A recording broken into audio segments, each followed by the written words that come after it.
খবরদার তোমরা মৃত্যুবরণ করো, আল্লাহকে ভয় করার মতো ভয় করো, আর খবরদার মৃত্যুবরণ করবে না মুসলমান না হয়ে। আল্লাহ প্রথমে বললেন যে প্রত্যেকটা আত্মাই তার মৃত্যুর স্বাদ উপভোগ করবেন, কিন্তু পরক্ষণে আল্লাহ বলছেন খবরদার মৃত্যুবরণ করবে না মুসলমান না হয়ে। তো মুসলমান, আল্লাহ শুকর যে আল্লাহ আমাদেরকে মুসলমানের ঘরে জন্মগ্রহণ করার সুযোগ করে দিয়েছেন। তো এটি আল্লাহর বিশাল বড় একটা নিয়ামত যে আল্লাহ আমরা না চাইতেই আল্লাহ আমাদেরকে মুসলমানের ঘরে জন্মগ্রহণ করার সুযোগ করে দিয়েছেন। আল্লাহ সুবহানাহু ওয়া তাআলা ইরশাদ করেছেন, ইয়া আইয়ুহাল্লাযীনা আমানু দুখুলু ফিস সিলমি কাফা।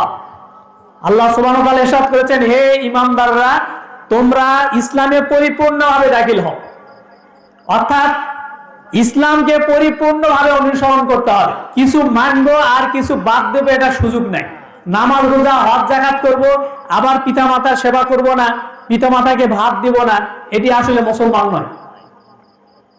আবার ধরেন নামাজ রোজা হজ যাকাত সবই করলাম, কিন্তু আবার চুরি করলাম, অবৈধভাবে ইনকাম করলাম, এটিও মুসলমানিত্ব নয়।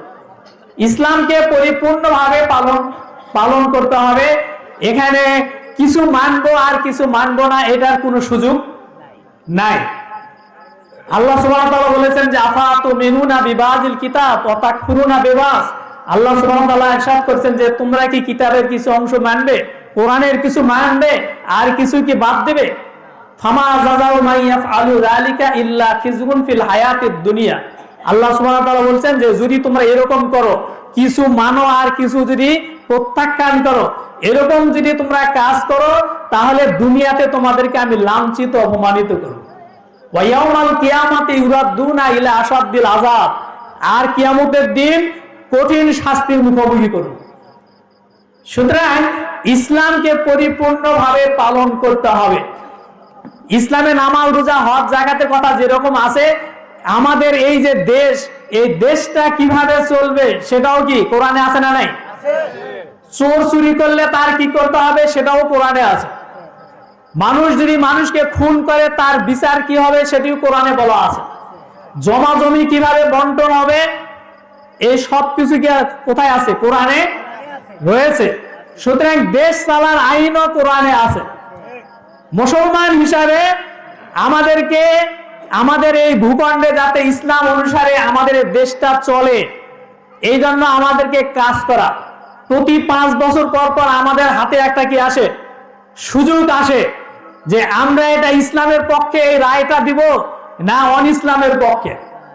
এখন আমাদের দেশে যে আইন কানুনগুলো আছে, এটা ইসলামী আইন না অন ইসলামিক আইন? অন ইসলামিক আইন আছে। আলহামদুলিল্লাহ, এই যে 17 বছরের জুলুম নির্যাতনের পরে একটা ভালো জাগরণ বাংলাদেশে শুরু হয়েছে।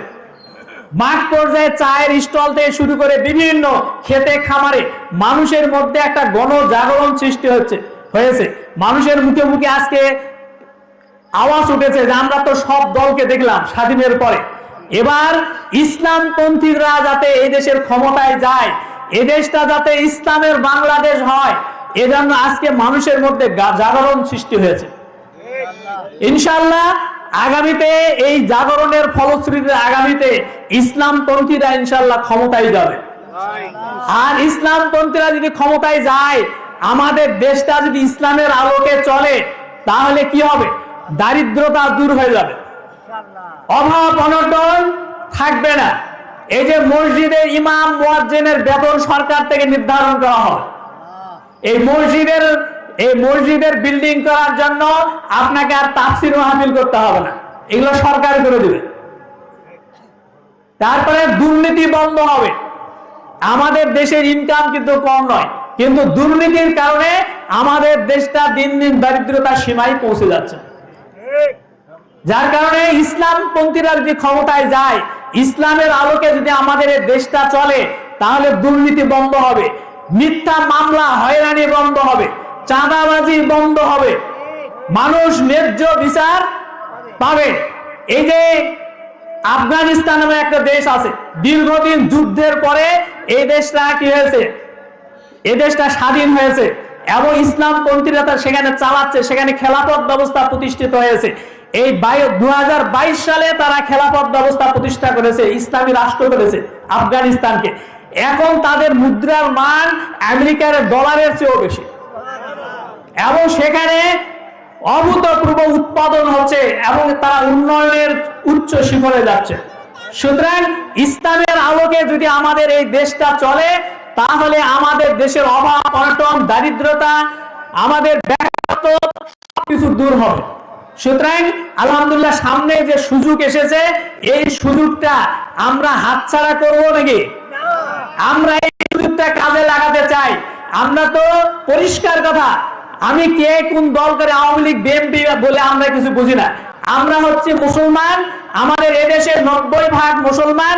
আমরা চাই, আমাদের প্রাণের দাবি যে আমরা এদেশটাকে ইসলামের আলোকে সাজাতে চাই।